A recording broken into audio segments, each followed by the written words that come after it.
Hey, thanks for being a part of the conversation. Let's play it forward. Real people, real stories, the struggle to play it forward. Episode number 605 is with Alex from the group Late Night Trouble. Hello. Hey, there you are. How are you doing? Hey, I'm good. What about you? Absolutely fantastic, man. Alex, first of all, what a band and what an album. I mean, you really do take me for an adventure through a sound that says, hey, look, there's more out there than what you're hearing on the radio. Let's go for a walk. Well, great. Thank you, man. Putting this together, I mean, what went into it? Because you do explore a lot of different layers of music. Yes, for sure. Yeah, we were inspired by a lot of different music, mainly rock music, but we wanted to touch pretty much all we like and, trying to have a specific sound that's kind of different. And like you've mentioned, that you don't hear often on the radio. Yeah. One of the things that really stands out about the song Welcome to Candyland is the length of the song intro. So many times people want to hurry up and get to that hook of the song so they can start singing along, but you really build up this song. Yeah, exactly. Yeah, it's the theme of the album. It was written this way, and it was perfect to start the album. It's building towards the end.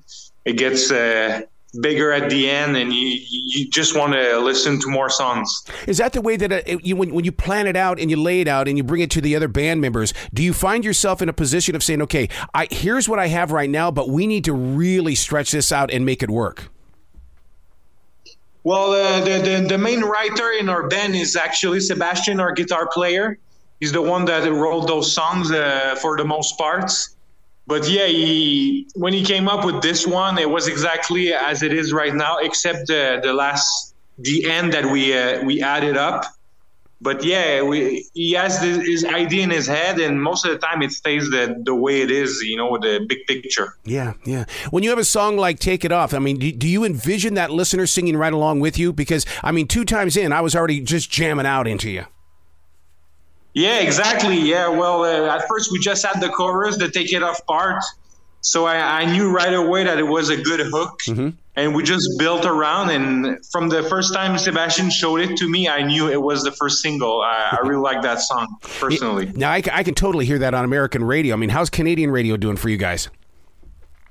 Well, Canadian radio is not that great, to be honest. It's hard as a Canadian band to get any attention, especially with our style, which is more a modern style production. There's less of that here, but yeah, we got a lot of support from our main fans that have been with us for a long time, and friends and family loves the album too. Yeah. See, I like that where music is right now, because it is about that fan base, and it's almost like when fans come in to support you, I mean, it's some real love for the musicians. It's not just something that, like a candy-coated plastic bathroom mirror smile. Yeah, exactly. Well, you need to connect with the musicians. It also helps to loving the songs. For me personally, there's bands that I'm a big fan of their music, but less of the band. Some bands I really love both, and some bands I really like the musicians and less of the music. It's always a mix of everything. It's not just the songs, it's the whole package, and you need to work on the whole thing.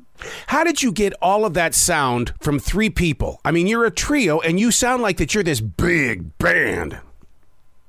Yeah, well, for sure. Definitely our producer, Rob, has been a big part of it. He did some guitar layers too. But yeah, we wanted to have a big production that sounds very big. Although we are only 3 right now, you can have the drummer for our live sets, but right now in the band we're only 3. But yeah, we use some a little bit of backing tracks live now to help bring up the songs. But it still works with just guitar, bass, and vocals, drums. Yeah. How far into the project did you get when it came time to design that album cover? Because I mean, that's colorful. That's the kind of stuff that I want to wear on a T-shirt or I want a poster on my wall. Well, when we started recording the album, we had that song Candyland that was already written, and we knew it was going to be the title. So everything else went easy because it's a nice with that, a lot of colors. So we have our friend Cedric, who's been doing our visual. So we just sent him the idea, and he came up with a few different ideas with this one, and right away we knew it was going to be the cover. It's Absolutely. really cool. You know, the song Smoothing You, this is one that I want to know what the light show is all about. I mean, have you guys started working on a light show yet? Because this song right here, I just want to be there to feel it live, but to watch that light show as well. Yeah, well, we don't have any light show as of now, but yeah, for sure. It's something we love. A light show during live concerts is important. And when we get to the point when we can have a lighting guy, we'll definitely work on it for sure. Listeners have always been there for you guys. Do you think it's because of the different textures of sound, or is it the energy that you bring to that stage?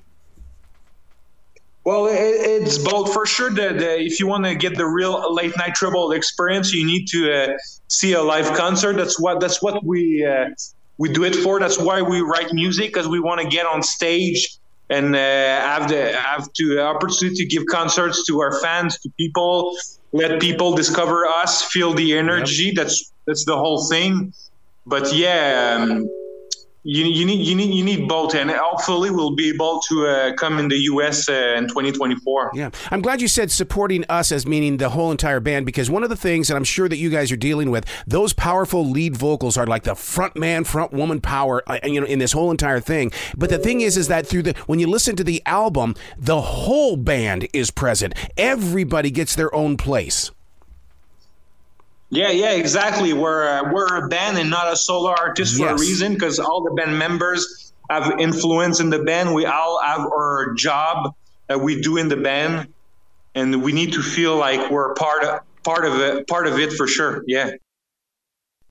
When did you realize that you had it? In other words, it's like when the band came together, you go, oh no, this is not a garage band. We've got something here.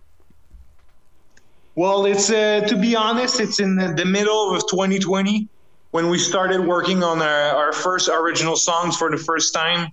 It was just getting better and better. We wrote a lot of songs before, and we were really there with open-minded, knew that we were not like really good at first, but we were going to keep improving. And as long as we kept writing new songs, it was always better, and finding the style and what's Late Night Trouble all about. And it's the fact that we just keep improving and keep getting better. And with the newest songs, the new style now, it's just something we love. We love our own music, and we love to listen to it. And that's, I think a lot of people dig it too. Mm-hmm. And I think it's there to. I think it's really good, and hopefully there's a larger crowd that's going to discover it soon. Yeah, and I'll tell you one song I want them to discover really fast is the song "Pretty Little Thing." I mean, this has got a poppy up-tempo vibe to it, and then the rock sets in. Oh my God, it's such a great blend of genres. Yeah, we love that song. It's a song that actually changed a lot during the course of its writing process. We had that song before, but the demo doesn't sound this way at all. Well, that's got to be something special for fans in the future that they may get. You guys have been with us for all this time. You've bought the merchandise. Okay, I'm going to give you this song. Nobody has this one, but we're going to share it with you now. Yeah, exactly. Yeah, we have that demos. We'll keep them and release them when it's the right time. Don't you love the way that fans do find those things to be extreme collectibles in the way that they've got something that nobody else does? Yeah, well, it's cool. Yeah, it makes it worth it. We all have those things that we want and wish we had, and that is very cool. When music, when you love a band, when you love an artist, it gets inside you and makes you feel emotions and stuff. So when you connect with an artist, even though you've never met that person, sometimes it's really cool to have a specific thing that's not everyone else that has it. That's very interesting that you bring that up, because we do get our own interpretation of what we think the band members are going to be like. And then when we go to a meet and greet, it's like everybody just kind of stares at each other for a moment. You're going, okay, we're really here, but do I tell them what, my interpretation? So everybody gets kind of quiet right there in that little, question and answer period. Yeah, for sure. Well, there's people that are shy. I'm an ongoing person, but if I would meet the bands I love, for sure, I would be a bit shy to ask them questions. But I think it's important to tell them and remind them that you really love what they do, and that it's important for you because it's different for some artists, but it really gives you a push in the back to keep going and keep writing new songs. Absolutely. All right, now speaking of making that connection with people, where can they go to find out more about you guys? And I'm sure you've got merchandise that they can purchase. Well, yeah, everything is on latenightTrouble.com. We got that website done. So the merch place is there. We got no shows coming up, but 2024 for sure we'll have more shows. The album is there. You got our Facebook page, Instagram, TikTok, YouTube Shorts. We're everywhere except for X and Twitter. We're not on that profile thing. Good.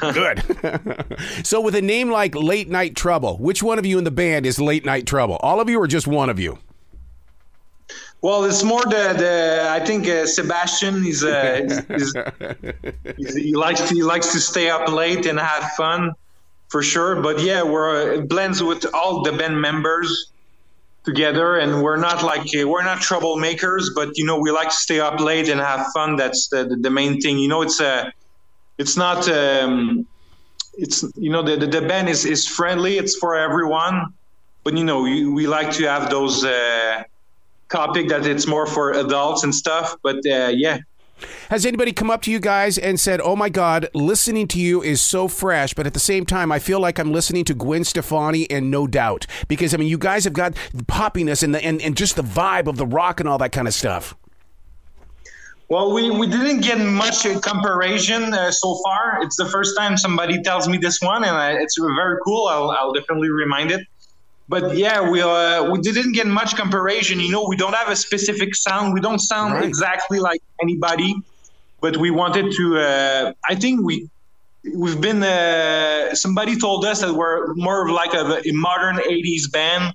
Like Def Leppard style with a modern twist. Absolutely. Stuff like this. Yeah, it's cool. I can totally hear that in the layering of the music, because that's what Def Leppard was all about, was layering those guitars and those vocals and things. Yeah, exactly. And we love it. It's the colors and stuff. Yeah. We love classic rock, but we like to put a modern twist on it. And I think we did a good job. Absolutely. Well, you've got to come back to this show anytime in the future. The door is always going to be open for you. Well, for sure. Thank you for having me and having us. And it was a pleasure talking to you, man. You be brilliant, okay? For sure. Yeah. Rock on.